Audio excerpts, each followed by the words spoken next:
what if I told you that Jax committed crimes that would make any judge and jury's blood run cold? But Gangle was too much even for Jax, because when she gets mad, her methods can be terrifying.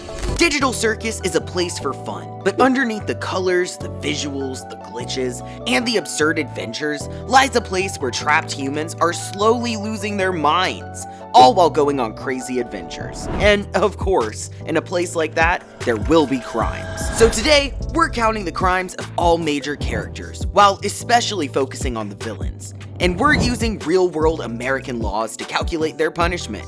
Let's start with the so-called non-evil characters. Pomni, Gangle, Kinger, Ragatha, and Zooble are stuck in a virtual reality game in which they don't want to be. They aren't evil. Jax is another separate case. But in a place like Digital Circus, the difference between good and evil is often questionable. So let's count the worst crime of all these good characters, and then we can proceed to the villains. Pomni killed other players. Sure, it was a game, and they didn't really die, but it still counts as murder. Her sentence? 25 to life. Pomni total? 25 to life. And Gangle tortured Jax when she was his manager in the fast food adventure.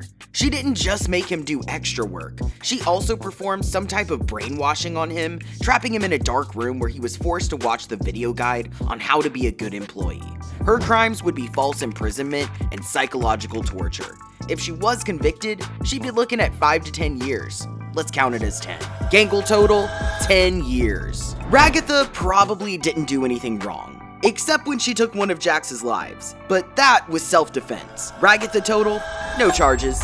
Zooble shot Kinger with a sniper, so she gets 25 to life as well. Zooble total, 25 to life. And Kinger took Zooble's eye, which can count as theft and mutilation, enough for 10 years in prison. But were those Kinger's only crimes? In the circus they were, but what if all these characters committed more crimes in their human lives before ending up in the circus? Let's explore those possibilities slowly. Kinger total, 10 years.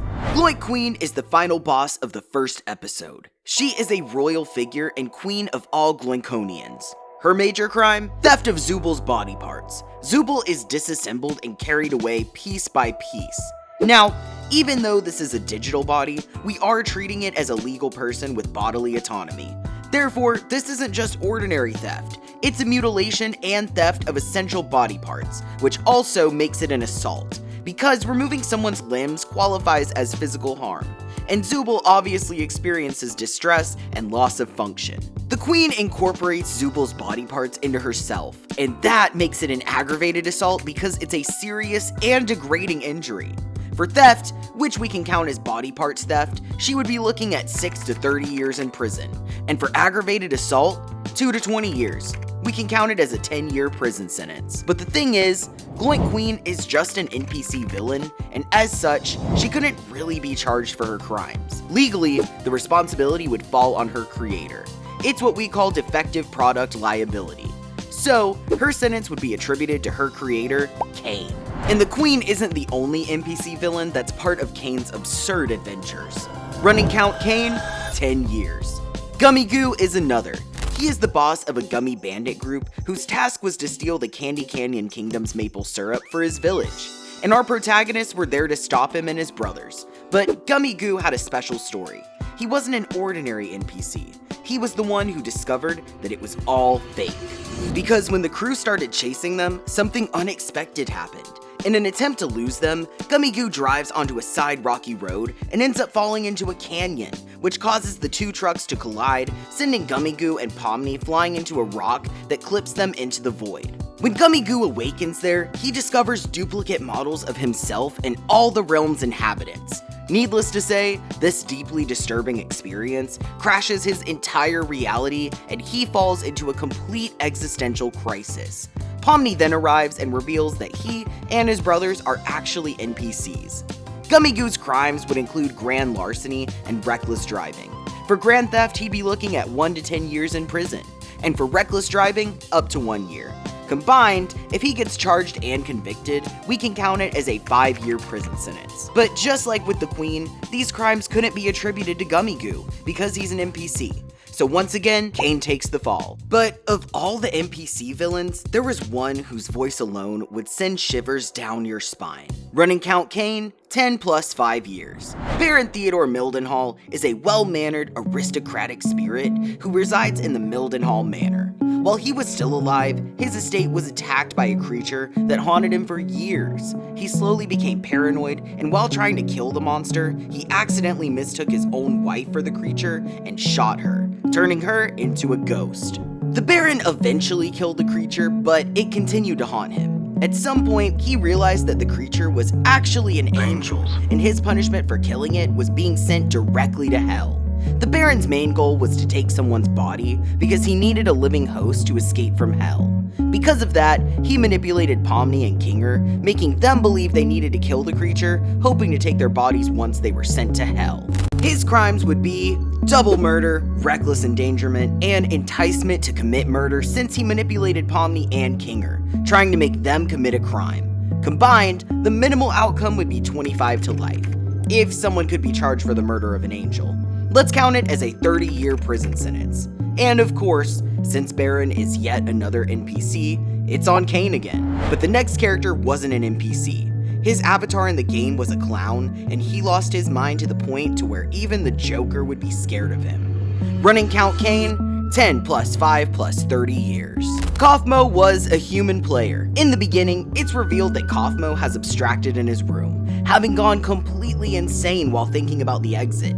In his abstracted form, he went on a rampage, attacking Ragatha and chasing Pomni through the circus. After Kinger informs Kane that Kaufmo had abstracted, Kane places him in the cellar with the other abstracted circus members. Kaufmo's crimes would be assault, attempted murder, and destruction of property.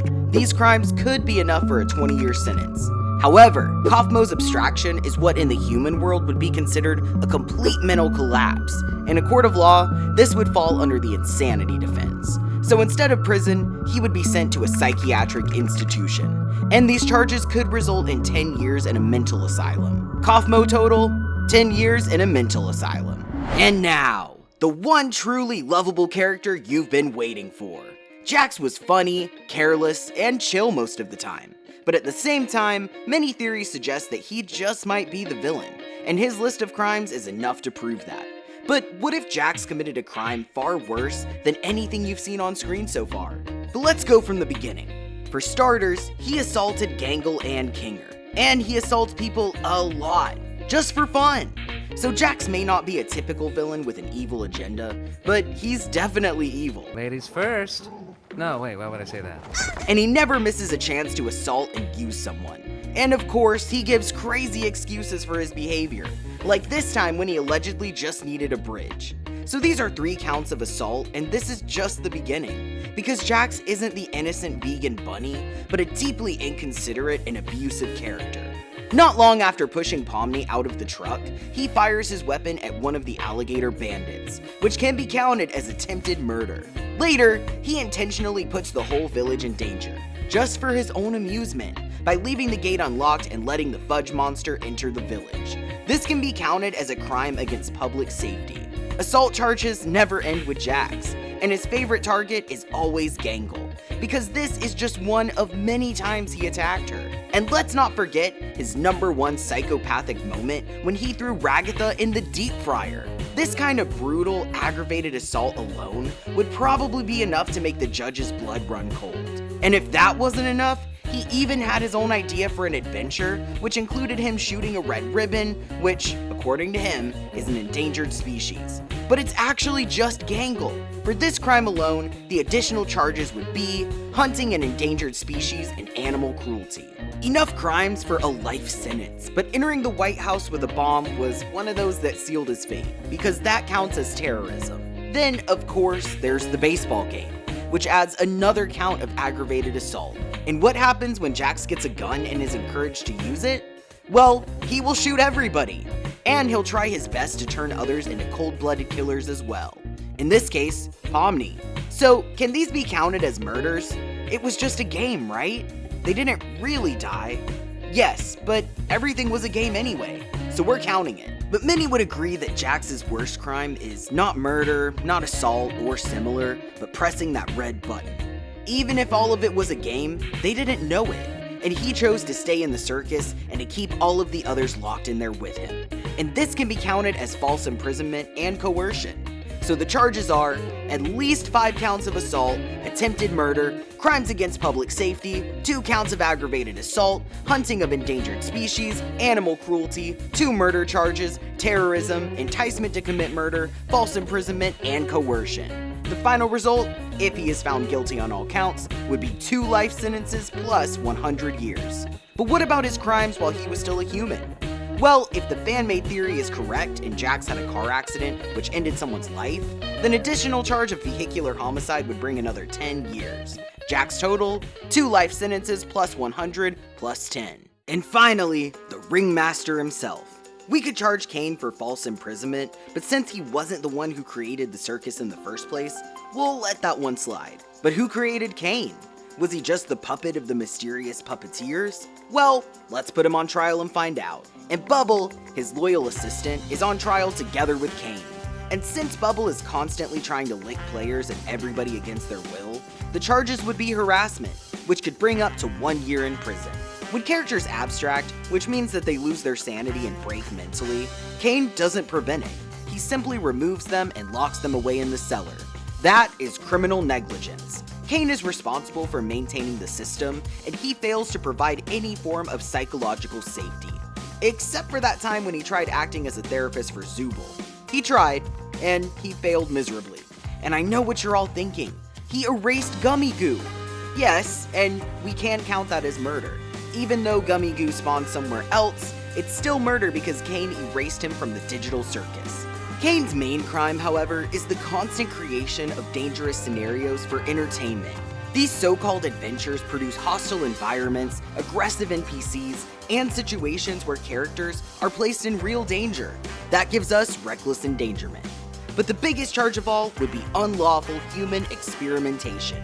Kane places humans into unpredictable simulations, exposes them to stress, fear, strong visuals, and subliminals. And eventually, psychological breakdown is the result, all without consent.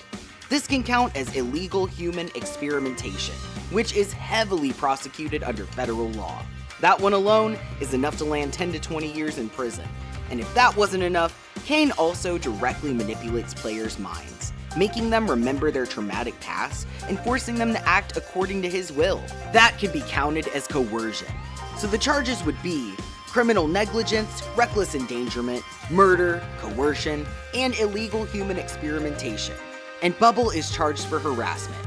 A realistic outcome would be life in prison, plus an additional 20 years. And if we add those sentences from the NPC villains, that's life plus 65 years in prison. And for Bubble, 1 year in prison. Kane total count, 10 plus 5 plus 30 plus life plus 20. Bubble total, 1 year. However, I know what you're thinking. And yes, you're right. Kane and Bubble are AIs as well, so they wouldn't really be the ones responsible. It would fall on the people who built them. Kane's real punishment? He would be deleted, which is what happened in the show as well. But who's responsible for all these crimes then? C&A. They were responsible for the creation of the AI that would eventually be called Kane. Among those involved in Kane's creation were 2 programmers known as Scratch and Kinger. So all these charges would fall on the company, its management, and the 2 programmers. Which means that Kinger, as the only known living employee of the company, would take the fall for all the crimes. Unfair, you say? Well, the legal system doesn't care about fairness. The whole case would need a person responsible for all the mess that emerged from the creation of Digital Circus. And that would be it. But if Kinger isn't the one responsible, and is instead just trapped there by the C&A Corporation, then the real villain is yet to reveal himself. And if CA trapped all those people, they would be responsible for many other things, like false imprisonment, deaths of previous people, mental breakdowns, and much more. And the main additional charge would be crimes against humanity. And all these crimes would be enough for several life sentences to those responsible. And that would be C&A, CEO, and the company's upper management. C&A company upper management total count, several life sentences per person. And until the final moment comes and the mystery is solved, tell us your wildest conspiracy theories. Is the whole amazing digital circus deliberately designed to harvest human consciousness? Was Kane just a tool of whoever's behind that? Why doesn't Jax want to return to the real world? And what are his secrets? Let us know in the comments.